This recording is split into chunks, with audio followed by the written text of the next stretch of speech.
Welcome to the broadcast, me old fruits. Lovely to see you and lovely to have spent a wonderful September with you. Thank you for all the engagement over the past month, all the comments, all the loveliness, the fun, fruity atmosphere. It really continues to thrill me. Thank you so much. And it makes my efforts very much worthwhile. It's the first broadcast of the month, so I must remind you to subscribe to the channel if you mean to subscribe, because some of you do find yourself mysteriously unsubscribed from time to time. It's not some conspiracy against my channel. It happens across a lot of YouTube channels, and I find myself sometimes in the same predicament. And sometimes I think it's because our fingers go a little bit astray and click either subscribe or unsubscribe when we don't actually mean to. So just double check that whichever way it goes, and give the notification bell a little tinkle, make it smile if you wish to receive notifications when I broadcast. Thank you so much to anybody who sent a tip jar treat over the past few weeks, to treat me to a cup of coffee or slice of cake. Again, I mean, that's just the cherry on top of the icing on top of the cake. All you need to do is watch, and that is more than enough. But for anybody who is engaged in any other way, left fruity comments, whatever it is, my dear, thank you so much. Please know that I continue to be very grateful, and that is enough of all that schmaltz until the 1st of November. But we're hurtling towards it, aren't we, my dears? It'll be Christmas again soon before we know it. It's just flying by. Life is flying by, isn't it, my dear? Well, that could be a good or a bad thing. But another thing that was flying by was the king, and in fact it was King Cosy Socks. Ah, how we love our King Cosy Socks, and there he was, flying along in his Audi, on the way to church, my dear, on the way to Craithie Kirk with his beloved queen, and she was a queen in green this time. He was in his smart tweeds, and she was in a wonderful, gorgeous green. She does colours very well, doesn't she? It's one of the advantages of having that wonderful wintry platinum barnet, because it goes with so many colours and really makes them sing. And it was in contrast to a couple of days before. She was looking very chic in a blue jacket, dark jacket, coat thing, and jeans. Nice to see her in denims for a change, because she's been quite formal a lot lately and smartly dressed. But there she was in her jeans at a literary festival. She was having a lot of laugh and a lot of fun. And then to dinner on the same day, she wore an emerald pattern to the frock at a dinner. And I think on the ear there, I love that pop of green, very juicy, and to my eye it looks like one of her Van Cleef baubles, doesn't it, my dear? Van Cleef and Arpels. So I assume that's what it is. Another one that I have to mention, my dear, you know that I love the movie stars, the film stars, the icons of the sirens of yore. We were talking about Greta Garbo recently, weren't we? And actually, since then, a couple of you recommended Greta Garbo movies for me to get into, and I'm on a binge. I'm making my way through all of Greta Garbo's oeuvre. But Brigitte Bardot's been in the press this week because she just turned 89. Yes, who would have thunk it? 89 years old. And I thought I'd mention her because she always puts me in mind a little bit of Kate Moss. She's got that kind of vibe. And I talked recently about that devil-may-care attitude of Kate Moss, and she doesn't mind being seen makeup free, smoking, sort of au naturel, if you will. And what I love about Brigitte Bardot, she takes quite a lot of stick and a lot of criticism. She's not seen very much in public life now, of course. I don't actually think she's been seen for a few years. I might be wrong there. But she was seen a few years ago, and she takes quite a lot of stick. And I remember in the press they were saying, oh, hasn't she aged? She looks terrible, and that's what happens when you smoke. I've got to tell you, and I mean this in all seriousness, I think she looks absolutely scrumptious and gorgeous and young. I see it in her eyes, my dear. And you know that I talk about the seasons of life a lot, spring, summer, autumn, winter, which we all go through. And when you look at her in the spring season, of course, she was a rave through summer. And now that she's in the winter season, that beauty is still there for everyone to see. I see it. I know it might not be to everybody's taste, but I love the fact, wrinkles and all, jowls and all, whatever. I think she looks absolutely gorgeous. Wonderful eyes, sexy eyes. And so I celebrate all the seasons, my dear, and it gave me a lift. It gave me a lift. It is what it is. The Mapelli Mozzis were seen, by the way. They were on, well, I was going to say a date night, but they brought Aunt Anne along because Anne was there as well at this gathering. They were looking very happy, it has to be said. They always look delighted to be in each other's company, don't they? This is what is very lovely about the Mapelli Mozzis. He looks totally besotted with her, I've got to say, which makes him more appealing in my eyes, because he's not especially to my taste, but I think, obviously he's a lovely chap. But it's the way that she beguiles him, he's entranced with her. That's what we all want in our men, isn't it, my dears? We all want them to be, well, I wouldn't say infatuated, but we don't want some codependent, soy, sort of beta suspect, but we want to be the twinkle in their eye, the apple of their eye, I suppose you could say, or the apple pie, whichever way you want to put it, my dear. But that's what we want, and that's what he gives to Beatrice. And isn't she lucky? Isn't she lucky? I bet she feels like $1 million under his gaze. And sometimes he will turn to her when they're being photographed, and that's actually something that some of the gentlemen in my family do with their beloveds. If the camera turns upon them, especially some of the older generations, they will turn to the woman to frame her in a photograph. And it's an old technique that is chivalrous, it's gentlemanly, and is admirable. I like seeing it. I like seeing it with them. This was at the OWO. I don't know how they're pronouncing this. It stands for the Old War Office. The Whitehall opening. It was once Whitehall Palace, this Old War Office, and it's been transformed after a 6-year glow-up into a luxury 7-floor affair with hotel, restaurants, bars. There's a spa, very bougie, very chic. Beatrice dressed in blue, rather understated, I think, on this occasion, with a black coat that she slung over the shoulders at some points. She accessorised with Tamara Beckwith. Nice to see Tammy there. And Princess Anne, of course, in bright blue, with sort of shimmering polka dots, large polka dots throughout the design. Blue gloves, nice to see gloves, a scarf and brooch. A comment and question now from a viewer called All the Best. All the Best. Thank you for your question. I'd like to know exactly what it means to be Duke and Duchess of Sussex. Is it a representation of Sussex, the place, or what is the association with the word Sussex? Also, others, like the Duke and Duchess of Edinburgh, what does the title have to do with the actual place? Now, I know over the past couple of years we would have covered this sort of ground and terrain in some places, but it does pop up a lot, this kind of question, so I did want to respond to it for those that don't understand, particularly perhaps those abroad. Oh, and the question continued, and if these two have left the royal family, Meghan and Harry, and live in America, what is their continued association with the actual Sussex, if any? Well, today Sussex is an English county. It's an historical county here in England, in the southeast of England. It's sort of below London. It's not right next to London, but on the map it's below London. It's down there at the bottom, southeast. And it was divided into two ceremonial counties, East and West Sussex, at some point in time, this century actually, for administrative purposes. But it was once a kingdom. This island was made up of several kingdoms before they amalgamated. It was the Kingdom of Sussex. No, Henry, it is no longer a kingdom, so I'm afraid, as it stands, you cannot claim that throne. But this kingdom emerged in the 5th century, and it existed until it was conquered by Wessex, another neighbouring kingdom, which is where that historical title comes from, you see. And that was back in the year 827, 827.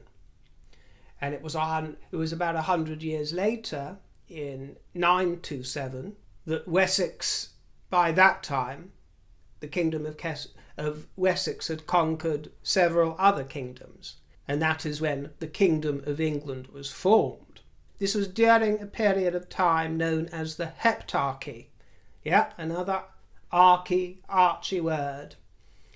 No doubt that they will try and put a patent on or claim, but coming from Greek, hepta, referring to the number 7 because there were 7 kingdoms, and archi meaning to rule, to rule.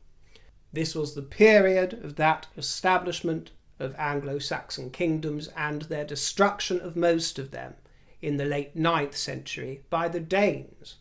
The word Sussex comes down from various Middle English words that meant, well, you have Middlesex, Essex, Sussex, all these sex words. They're not pointing to some sort of orgiastic kingdom of yore, unfortunately. That'd be fun, wouldn't it? But Sax, actually, sex comes from the people of the Saxons, So Sussex meant the South Saxons, the people of the land of the South Saxons.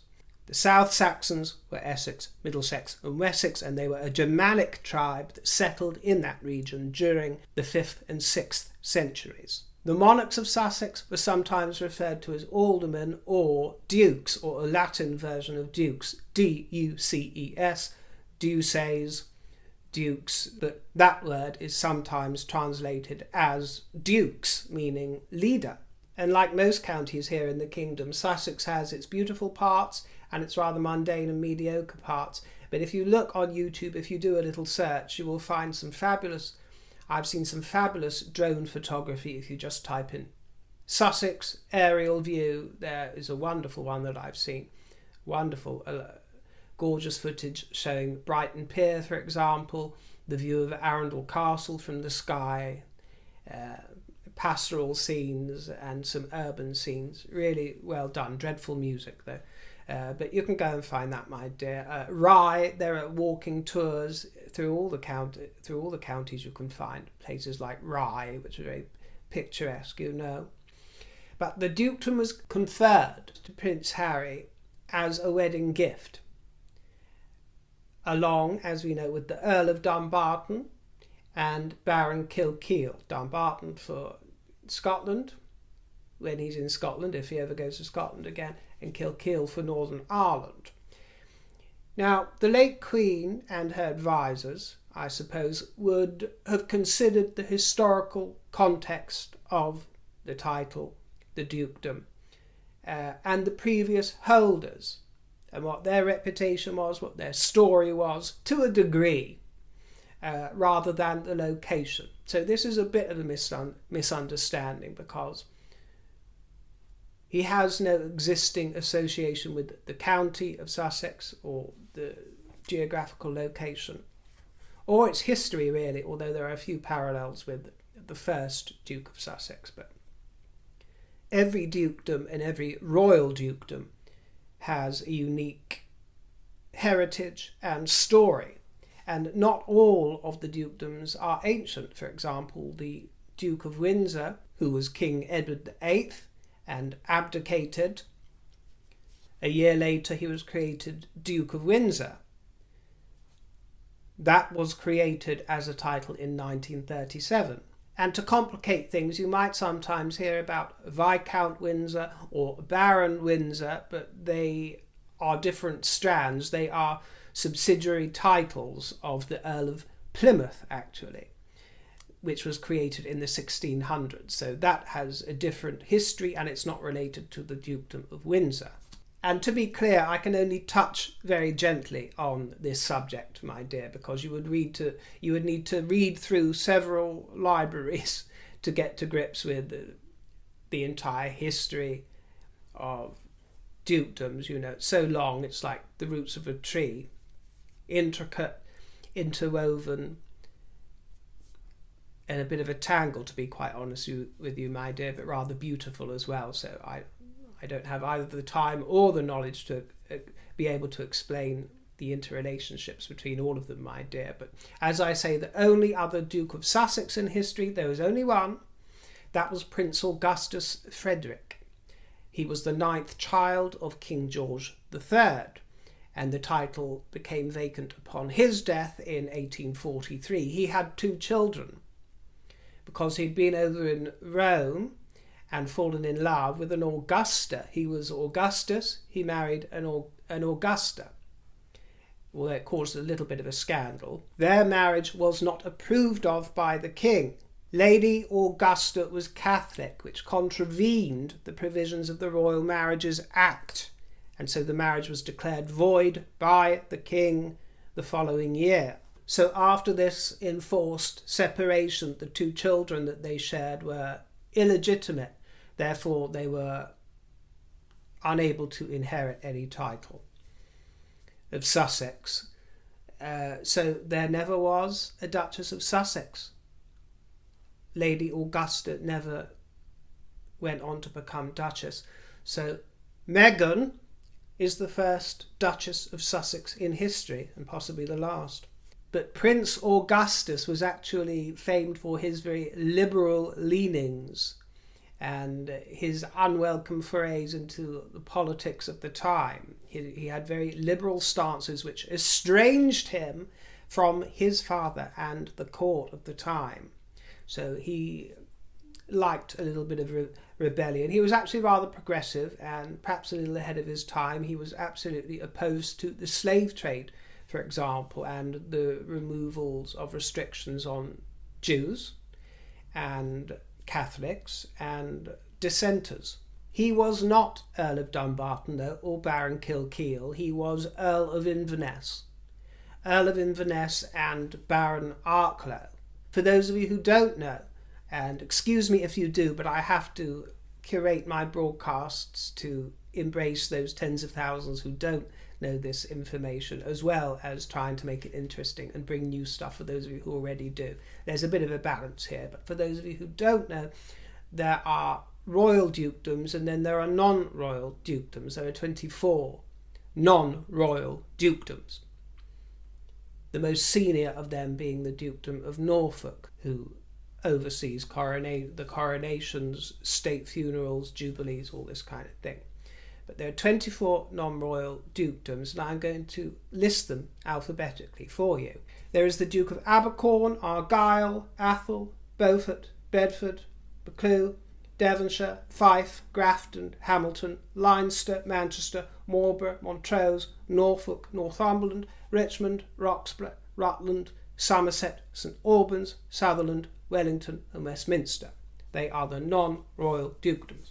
And if you wanted to address a duke in the formal style, you wouldn't say Your Highness, you wouldn't say Your Majesty, of course, which is reserved for the monarch. You would say Your Grace. Although, of course, in relation to Prince Harry, you can pick and choose between Your Grace and Disgrace. With regards to royal dukedoms, we'll start with the monarch, who is Duke of Lancaster, although that is more or less an extinct title, but because the monarch still receives revenue from the Duchy of Lancaster, it's still in usage, but it is always Duke of Lancaster, even when, as it was with the late Queen, even when it's a female sovereign, she was Duke. There is no Duchess of Lancaster. Same, I believe, for the Duke of Normandy. The monarch is also the Duke of Normandy when in the Channel Islands.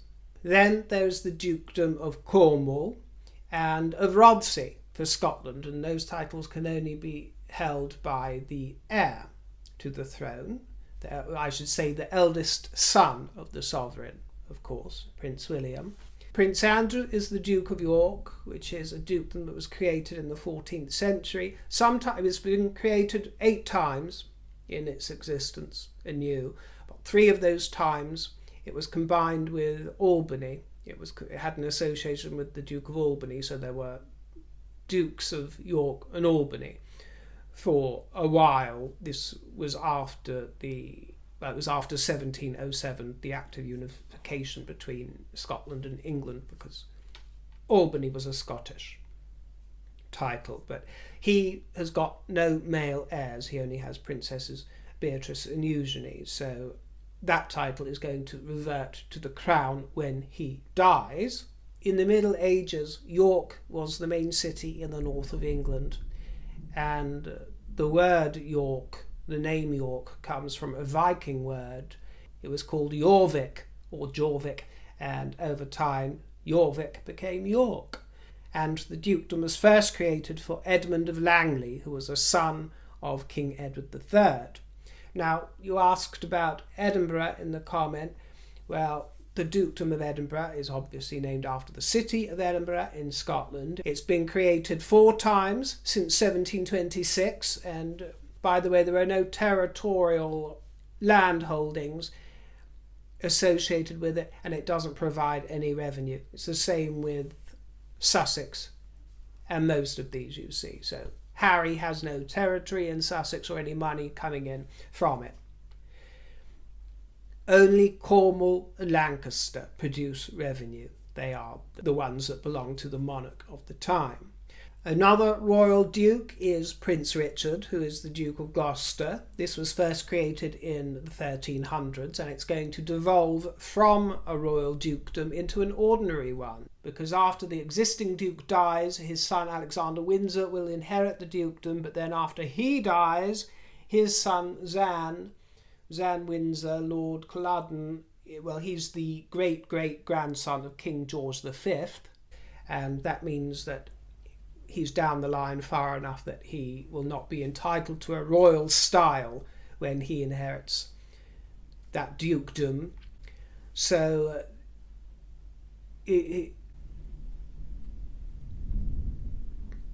sorry, I'm being a little bit put off because there's a storm going on. Thunder has just occurred, which I love, so I'm afraid I'm going to pop along and hang out the window because I love storms. Back in a moment.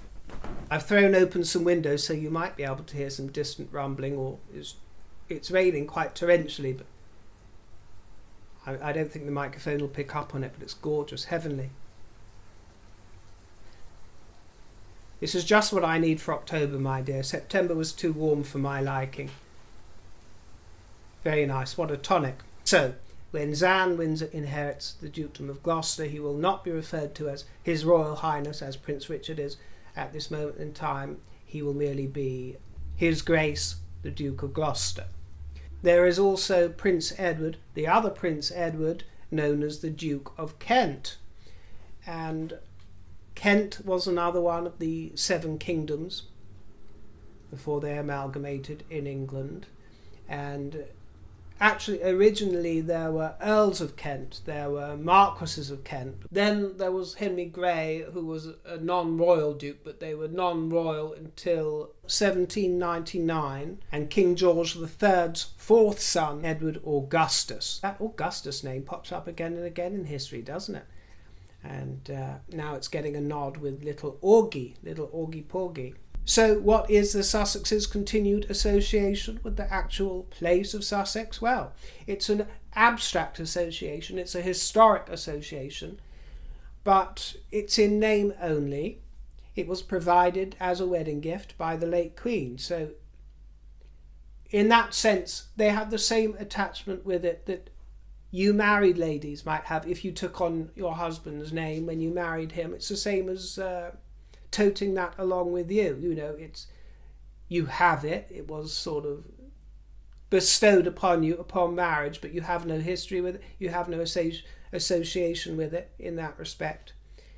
It was a wedding gift. So the Sussexes do not represent the place of Sussex. They no longer represent the monarch either, do they, my dear? They carry and they choose to brandish a wedding gift from a grandmother whose legacy they set out to taint and destroy. And it doesn't matter how many times he goes to mourn at her grave and claims to Mrs. Granny and how close they were and how she understood what he was all about. We all saw and tangibly felt the damage that they were trying to inflict on the monarchy, her legacy, the Commonwealth, and this nation. And that's why some of us get a little bit of a bee in our bonnet about the whole affair. And it's also why we don't appreciate the fact that they do continue to brandish those titles or even possess them. They should be utterly surrendered. Utterly surrendered. Well, that's enough from me. I want to go and play in the rain and the thunder. Stormy weather is calling, my dear. I want to prance and dance about under the raindrops and next to the roses. But thank you for joining me. I will see you in the next broadcast. Leave me your fruity thoughts. My tip jar is in the description box, and I'll see you next time. Happy October, my dears, and toodle pip.